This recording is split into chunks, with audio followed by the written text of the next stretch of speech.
All right, so get ready because today we're diving deep into a story that's got pretty much everything you can want. Oh, yeah. Faith, family drama, and a good bit of the unexplainable. We're going to be looking at an excerpt from the book Pasted Text, specifically chapter 22, The Heart of a Stone Image. It's such a cool chapter because it's like a story within a story. Right. It's narrated by Mukunda, but he's not just telling the story, he's actually a key player in it all. Yeah, and he's a pretty devout guy, which just adds a whole other layer to it all, right? Yeah. So we've got Mukunda, his sister Roma, who's also super spiritual. And then there's Roma's husband, Satish. Yeah.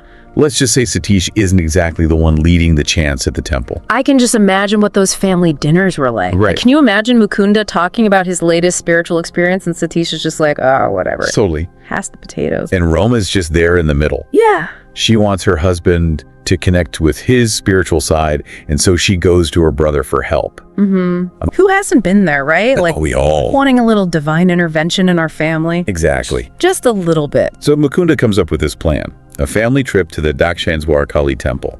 Now, this isn't just your average temple. Oh, no. This is like a big deal in Hinduism. It's considered a supercharged spiritual spot.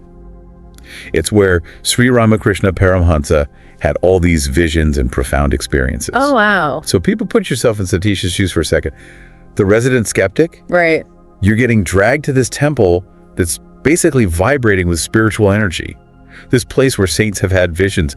How are you feeling about this little family outing? I would not be thrilled. No. Not at all. In fact, Satish spends the entire journey to the temple just mocking spiritual gurus and saying there's no way he believes in any kind of divine mother. Right, he's all about what you can see and touch, the practical stuff. Exactly. He even gives Mukunda this challenge. He's like, you're so spiritual, right? So you take care of lunch, no restaurants, no planning ahead. Let's see this divine mother of yours provide for us. It's like he's daring the universe to prove him wrong. He is. Which is what makes his eventual transformation so amazing. Right. So they get to the temple, and Mukunda, being Mukunda, goes into deep meditation. Of course. He's praying for a change in Satish's heart. But then things get really wild. Mukunda starts describing this incredible vision he's having. Yeah, he talks about the temple becoming huge, the statue of goddess Kali coming to life. He's even got what he calls spiritual sight. Like he can see through walls and perceive things way beyond normal human senses. I'd probably freak out. Right. But Mukunda's totally immersed in this experience. He's in the zone. And in this heightened state, he sees Satish. And surprise, surprise, Satish is still thinking all these negative thoughts. Of course he is. But then hold on, because this is where it gets really interesting. Goddess Kali actually speaks to Mukunda and grants his wish for Satish to be transformed. Talk about a plot twist. Right. But here's the thing. The vision ends. Mukunda comes back to reality.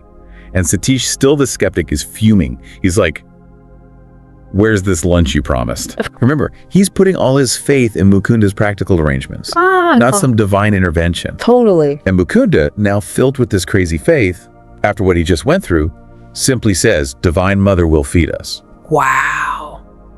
Now, you gotta understand, this is so out of character for Mukunda. He's normally the quiet, contemplative type. Right. But this vision, something changed him fundamentally. Yeah. So there they are at this temple, surrounded by all this spiritual energy. Satish is demanding proof. He wants to see this divine mother in action. And right at that moment, What happens? a temple priest shows up, offers them a huge, delicious lunch. No way. And get this, he's breaking temple rules to do it. It's like the universe itself is responding to Satish's challenge. That's incredible. I know, right? You couldn't script this. And Satish is just speechless. They drive home in complete silence. Wow. He went from mocking and demanding to completely bewildered. It's like his whole world just got flipped upside down. That silence speaks volumes. You know, Satish is used to being in control. He relies on logic and reason. But what happened at the temple? It makes no sense. It's unexplainable. It forces him to confront something that challenges everything he thought he knew. And that silence? That's the sound of his carefully constructed reality starting to crack. Yeah, it really is like seeing is believing. Yeah. But in Satish's case, it's more like experiencing is believing. He went from demanding proof to being completely blown away by something he just couldn't explain. And you got to remember where this all went down, this temple Dakshineswar. It's not just any place of worship. It's practically a magnet for spiritual energy, especially within Hinduism. This is where Ramakrishna had his visions. a major figure. Right, so it's like Satish walked into this spiritual powerhouse, whether he wanted to or not. And that whole thing about spiritual sight that Mukunda talked about, that's not just made up. You see that idea in all sorts of mystical traditions. It's like this idea that you can see beyond the physical world. Right, you can perceive the energy or the essence of things. Now, we could probably spend a whole episode talking about whether that's literal or metaphorical. Oh, for sure. But the point is how it affected Mukunda. It's like it made his prayer supercharged. Way more than just words. Yeah, he wasn't just asking politely in his head. It was like a whole other level of connection. Yeah. And then there's the part where Goddess Kali actually speaks to him. Right. Now, whether you take that literally or some kind of symbolic representation of his inner voice, it's still a powerful image. Oh, absolutely. And I think a lot of us have wished for some kind of divine intervention at some point, right? Maybe not a goddess appearing in front of us, but like some guidance. Yeah. So there's something we can relate to in Mukunda's plea, even if it plays out in this really extraordinary way. We've all been there, right? Really? Dealing with family relationships, that feeling of wanting things to be different. Mukunda's just taking it to a whole other level with this divine intervention thing. But back to Satish. The sudden believer, he doesn't stay quiet forever, does he? He does eventually open up to Roma. He confesses that he's changed. And it's not just a, oh, okay, I believe now kind of thing. He actually expresses remorse for how he acted before. Like he sees his skepticism and his mocking in a whole new light. It's almost like he's embarrassed. Which tells you it wasn't just a surface level change. Right. Something deep down shifted in him. And this is where things get even more interesting. Years go by. Satish becomes this devoted spiritual seeker. He goes from skeptic to full-blown believer. But then Roma does something pretty remarkable. What's that? She predicts her own death. Wow. And not long after, she passes away peacefully.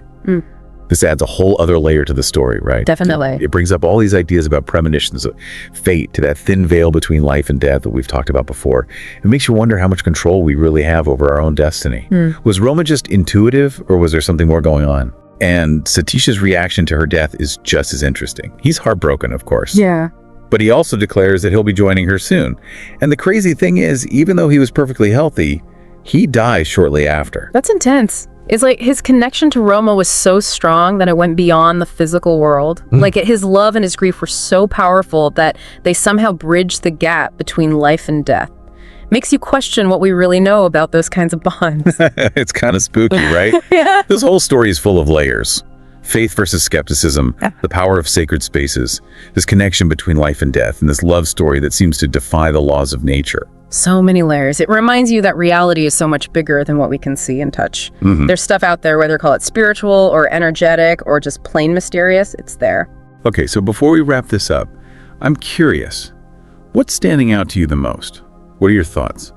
For me, it's the transformations. Not just Satish changing, but Mukunda too. He starts out as the super devout one. Yeah. But even he is different after this whole thing. Like his encounter with the divine, whether it really happened or was all in his head, it's like it just amplified something inside of him. Yeah, like a spiritual level up. Exactly. And you really see that when he tells Satish, Divine Mother will feed us. It's not like he's being arrogant. It's this total conviction that comes from that vision. He doesn't just believe anymore. He knows.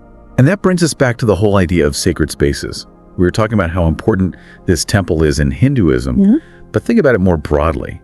Pretty much every culture has places that are considered special, right? Oh, yeah. Totally, where people feel this stronger connection, like a sense of awe. Like Stonehenge, the pyramids, even just a quiet spot in the woods that feels different for some reason. Yeah, something deep down in us that looks for those places, that feels drawn to the mystery. And it doesn't really matter if you believe they're like portals to other worlds or not.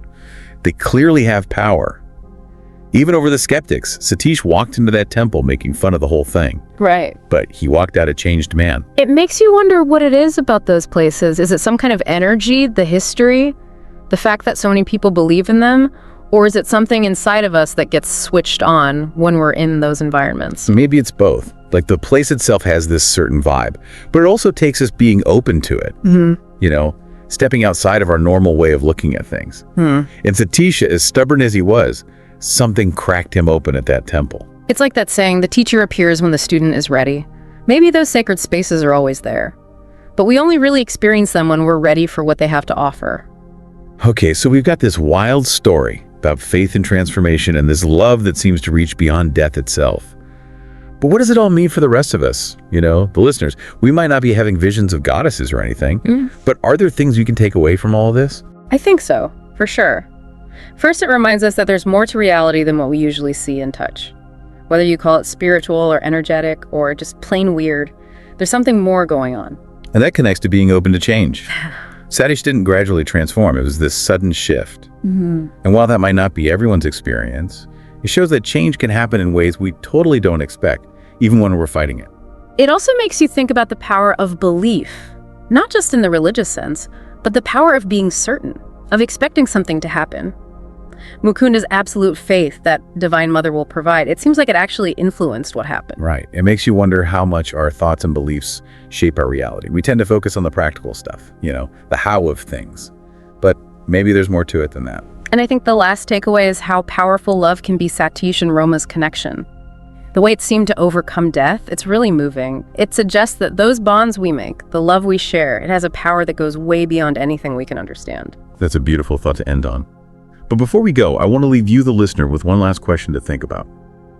We talked about these sacred spaces, visions, divine intervention. But what if Satish's transformation was already happening inside of him? What if the temple and everything that happened there were just the trigger that brought it all to the surface? What do you think? Until next time, keep diving deep.